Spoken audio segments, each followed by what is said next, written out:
Assalamu alaikum everyone. Hope you like this video. Please subscribe and share this video as much as you can. So basically today is my first video and this is about the organic chemistry.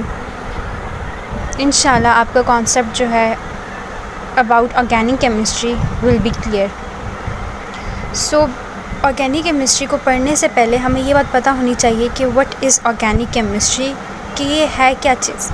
So organic chemistry हमारे पास branch of chemistry that deals with the study of compounds of carbon and hydrogen and their derivatives, कि ये एक ऐसी study है, एक ऐसी branch है केमिस्ट्री की जो डील करती है किससे, कार्बन से एंड हाइड्रोजन से.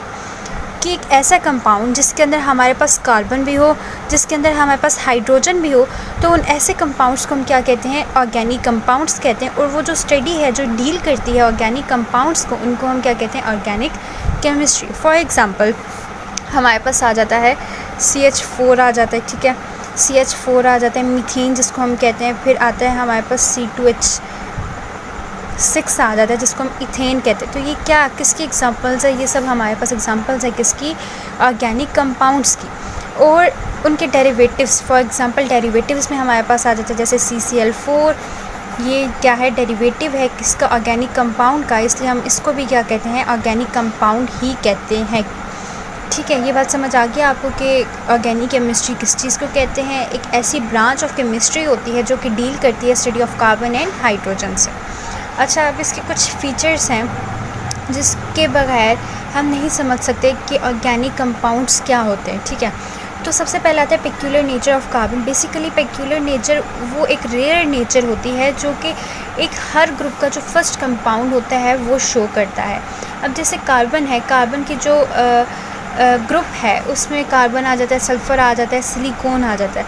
लेकिन जो उसके अंदर कार्बन होता है उसकी पेक्यूलर नेचर यानी कि उसकी जो रेयर नेचर वो ये है कि इसके अंदर एबिलिटी होती है कार्बन के अंदर कि ये लॉन्ग चेन्स बना सकता है. फॉर एग्जांपल यहाँ पे मैंने एग्जांपल लिखी हुई एन प्रोपेन आ जाता है, हमारे पास butane, pentane, hexane and further more. तो ये किसकी प्रॉपर्टी है, ये कार्बन की प्रॉपर्टी है. तो first feature of organic compounds, इसके अंदर जो मेन कार्बन है उसका क्या है, पेक्यूलर नेचर क्या है कि उनके अंदर एबिलिटी होती है कि वो क्या कर सकते हैं, लॉन्ग चेन्स बना सकते हैं. सेकेंड है हमारे पास नॉन आयनिक ऑर्गेनिक कंपाउंड्स, के जितने भी ऑर्गेनिक कंपाउंड्स होते हैं वो नॉन आयनिक होते हैं, वो आयनिक नहीं होते. तो फिर वो क्या होते होंगे, वो क्या है, वो कोवलेंट्स होते हैं. हमारे पास जितने भी ऑर्गेनिक कंपाउंड्स होते हैं वो सब के सब कोवलेंट होते हैं.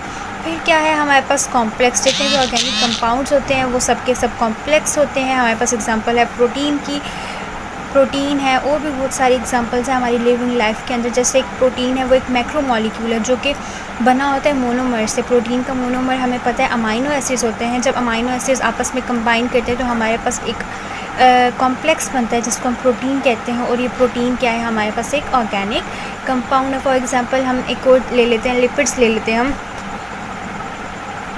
तो जो ये लिपिड्स हैं, लिपिड्स भी क्या है, हमारे पास मैक्रोमॉलिक्यूल होता है. किसका मैक्रोमॉलिक्यूल होता है, ये हमारे पास मोनोमर होता है फैटी एसिड्स का. तो ये सब क्या है, कॉम्प्लेक्स है. तो ये चीज़ ये शो करती है कि जितने भी ऑर्गेनिक कंपाउंड्स हैं इस दुनिया के अंदर वो सब के सब क्या है, कॉम्प्लेक्स नेचर के. नेक्स्ट है हमारे पास isomerism. What is isomerism, basically isomerism is a phenomena in which compounds having a same molecular formula but they have different structural formula. For example हमारे पास ये N-ब्यूटेन एंड ये क्या है, हमारे पास उसका आइसोमर है जिसको हम क्या कहते हैं, आइसोब्यूटेन. अब देखिए इसके अंदर ये एक कार्बन है, ये 2 कार्बन, 3, 4, 4 कार्बन हो गया हमारे पास. और हाइड्रोजन गिने 3, 4, 5, 6, 7, 8, 9, 10. तो ये क्या C4H10 बन रहा है. जो इसका आइसोमर है हम वो भी चेक कर लेते हैं. ये 1, 2, 3, 4 कार्बन आ गए. हाइड्रोजन देख लें 3, 4, 5, 6, 7, 8, 9, 10. ये क्या है, इसके हाइड्रोजन भी सेम है. तो ये देखिए ये जो होता है ना, इनको हम क्या कहते हैं, ये हमारे पास मॉलिक्यूलर फार्मूलाज होते हैं. तो इन दोनों की क्या है, मॉलिक्यूलर फार्मूला सेम है. लेकिन देखिए इनका जो स्ट्रक्चर है ये स्ट्रेट लाइन में आ रहा है और ये हमारे पास थोड़ा वो हो रहा है, कॉम्प्लेक्स हो रहा है, इसके अंदर ब्रांचेस आ रही हैं. तो ये इसका आइसोमर है. इनका क्या है, मॉलिक्यूलर फार्मूलाज सेम है लेकिन डिफरेंट क्या है, इनका स्ट्रक्चर है. तो उसको हम आइसोमर्स करके कहते हैं. तो मतलब क्या है इसका, कि जो कार्बन्स होते हैं उनके अंदर ये फिनोमिना होता है. कौन सा फिनोमिना, आइसोमेरिज्म का. इनके जो रेट्स होते हैं वो यूजुअली स्लो होते हैं. ये फास्ट रिएक्शन नहीं शो करते, ये स्लो रिएक्शन शो करते हैं. सॉल्युबिलिटी की बात करें तो जो जितने भी हमारे पास ऑर्गेनिक कंपाउंड्स होते हैं they are insoluble in water. ठीक है, ये क्या होते हैं, इनसॉल्युबल होते हैं वाटर के अंदर.